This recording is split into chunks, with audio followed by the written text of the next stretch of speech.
would just say talk to people, right? I think it's great to ask questions, what other people are doing, what are they feeling.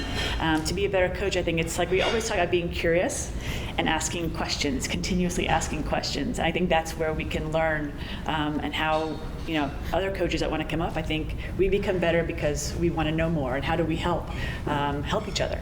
And how do we help our clients? So I think that's a great part of being a part of this team, is because everyone here is so very curious and they want to continue to ask questions of how can I be a better leader? How do I help other people? So I think that's the best thing about being coaches and being a good coach, is to want to know how can I be better and be a better servant to those that we're serving, really.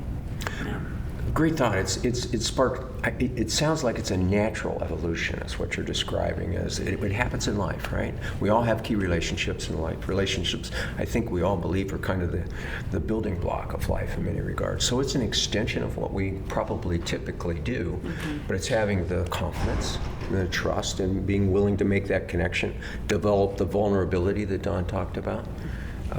Scott, any other thoughts on that? I think it is being flexible. And so I think that's one of the things that we do at Victory Strategies, which is somewhat unique in the coaching sphere, which is the tailoring what we deliver to what our client needs. And if you look, and I was, going back to Jennifer's point about being intimidated with the notion of coaching, I have these very high performing executives who are 10, 15 years older than me, which, huge, like very intimidating. And so recognizing that they all need something different, and you can't walk in with a playbook. You as the saying goes, if all you have is a hammer, everything looks like a nail.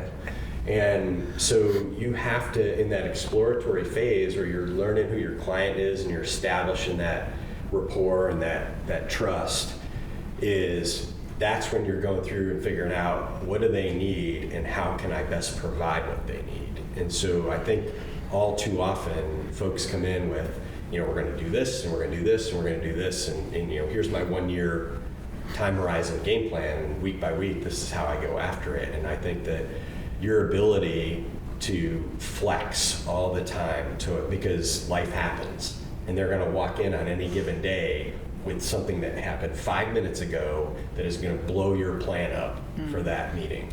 And you have to be able to pivot on the spot and be able to provide what it is they need in that moment.